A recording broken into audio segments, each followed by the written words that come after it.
Kemi just got off the phone with her notorious brother, Remi, who is finally settling down at 35. Their parents have given up hope that he will ever get married. Their mother has matched him with friends' daughters and suitable women in society, but all was to no avail. Now that he has finally decided to hang his womanizing booth, Kemi is happy and relieved. The good news is he will stop breaking women's hearts. As happy as she felt, she wasn't looking forward to returning to Nigeria. She wasn't looking forward to facing Babs, her teenage crush, with whom she embarrassed herself attempting to capture his attention. The thought of facing him again cast a shadow on the good news. Her thoughts drifted back to her time in Nigeria. Typical bad boys, Remi, her brother, and his two buddies, Babalola and Emeka. Lagos girls suffered for their hands. Despite knowing this about them, Kemi was infatuated with Babs. From their time in high school and university, the trio would spend their vacations at each other's homes. Babs' parents were pastors, and they own one of the fastest-growing churches in Lagos. Emeka's parents are entrepreneurs. Remi and Kemi's parents own a thriving real estate business. Both parents are realtors. Babs was the handsome one of the trios, charming, loved by the ladies, and rebellious. He had a soft spot for Kemi, and her heart skipped a beat at the memory of his attention and the special smile he reserved only for her. He was the one who gave her the nickname Tiny, and he would tease her to no end. Kemi smiles at the memory. At the age of 16, she realized she was in love with Babs, and for more than a year she nursed that feeling in her heart. By that time, her brother and his friends had completed their education and entered the workforce. Despite her growing affection, she was too shy to express her feelings to him. However, when at 17 she got a scholarship to study abroad, she found a way to communicate her feelings. Seeing Babs with other girls made her jealous, leading to her giving him the cold shoulder. Nevertheless, he consistently found ways to make up for it with playful teasing and thoughtful gifts, particularly chocolates and ice cream. Then when Remi complained about how Babs was spoiling her, Babs casually responded by stating that Kemi is like the sister he never had. Babs has two other brothers living abroad. Whenever Babs visited, he would consistently make time to talk with her. When the time came for her to travel overseas, she made a daring move. On the weekend she was scheduled to travel, Babs stayed overnight so they could all accompany her to the airport.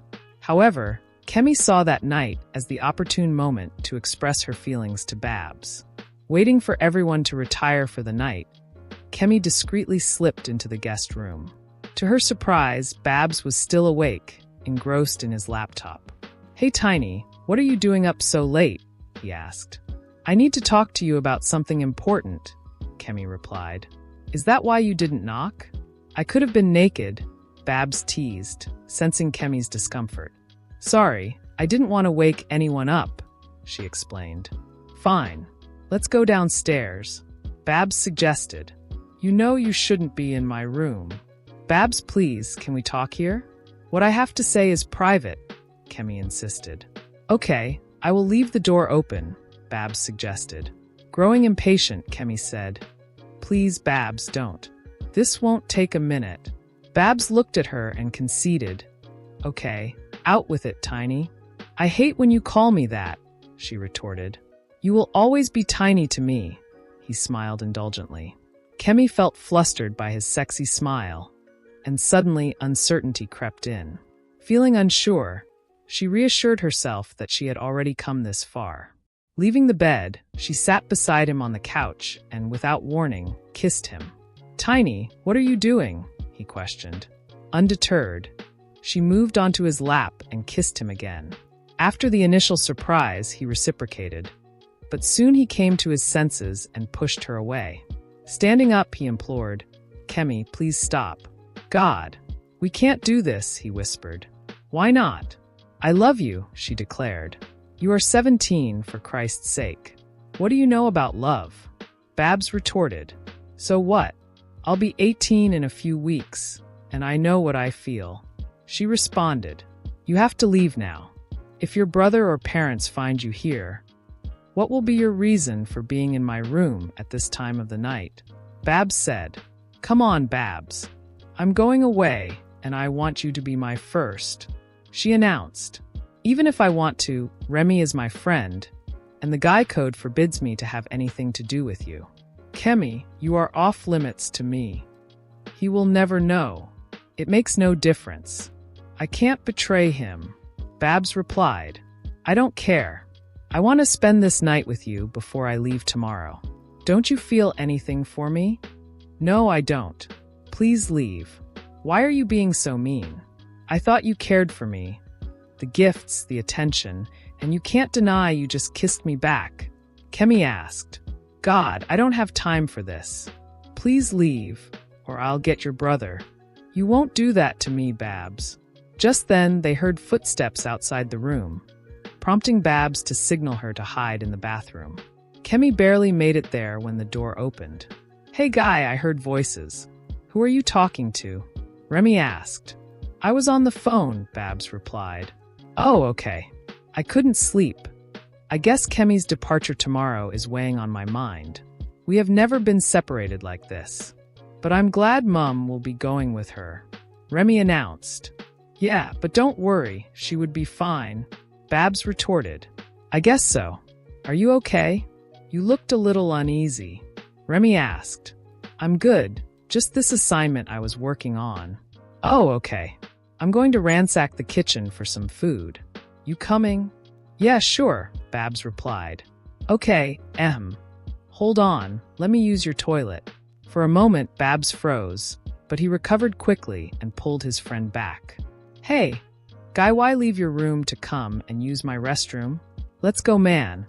I'm famished, he said, pushing his friend out the door. Kemi waited a few minutes, and when she was sure the coast was clear, she escaped to her room. That was close, she thought. Reaching her room, she flung herself onto the bed and wept. Her tears were a mix of embarrassment and the ache of unrecruited love, leaving her heartbroken. Nevertheless, she found comfort in the fact that she was leaving the next day, sparing her the need to confront Babs. The following day, she didn't join the family for breakfast, determined to stay out of Babs' way. At the same time, Babs made an excuse about an urgent matter with his parents and hastily left. Remi trailed after him, questioning why he hadn't bid Kemi farewell. Babs asked him to convey his goodbyes, leaving Remi perplexed. From the upstairs lounge, Kemi observed their interaction. For 8 years, Kemi didn't return home because her family were constantly in the UK. Even when she moved to New York for work, they were always visiting. Babs tried to reach out to her a couple of times, but she blocked him. When she visited Nigeria 2 years before, for her friend Moyo's wedding, Babs was away on honeymoon. Now her brother is getting married, and she knows Babs will be there. Kemi sighed. It was something she had to face. She needed to let go. She wasn't 17 anymore, and Babs had been married and a widower. He lost his wife in an auto crash. He is currently engaged to another woman, and Kemi has a boyfriend. As she stepped into Nigeria, the vibrant chaos of Lagos greeted her. Remi, still the mischievous older brother, welcomed her with a knowing grin. The reunion was a happy one, and Kemi was excited to see him again. They are the only children of their parents, and they are quite close. After her parents had Remi, it took them 8 years before Kemi came along. Kemi missed Lagos. As they drove through, she observed the bustling city, the traffic, and the people. Even that early, Lagos was alive. It is believed that Lagos never sleeps, and it's true. Kemi could feel the energy in the air and was excited to be back home. Also, she would see her friend Moyo, who returned home 2 years ago to marry her heartthrob. Kemi's parents were waiting as they arrived home. They welcomed her warmly. Her mother, overwhelmed with emotion, couldn't hold back tears upon seeing her. "Mum, why are you crying? I saw you just 3 months ago in New York," Kemi remarked. "I'm just so happy you're home," her mother replied. "You know your mum. She can be very emotional when it comes to her only daughter," her father teased. Kemi and her mum are close. When she received the scholarship to study abroad, her mother accompanied her. Since then, her mother found many reasons to travel and visit Kemi. On one occasion, she stayed for 2 months until Kemi's dad persuaded her to return.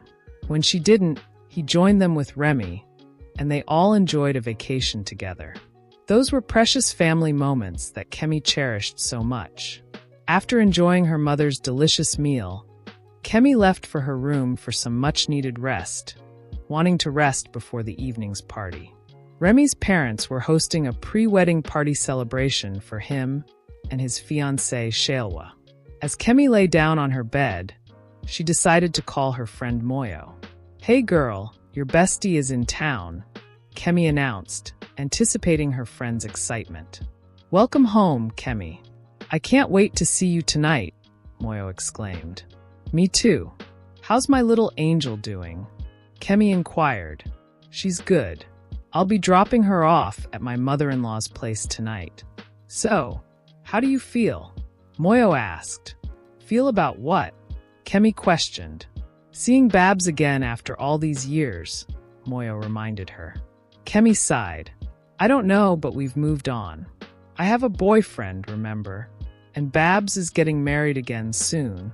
"Okay, if you say so. How is Leke?"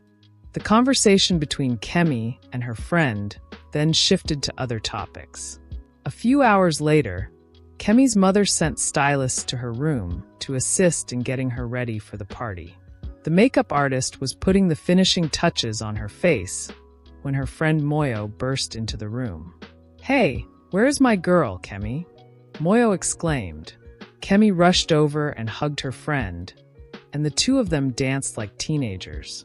"So good to see you, Kemi, and you look stunning in that dress," Moyo complimented.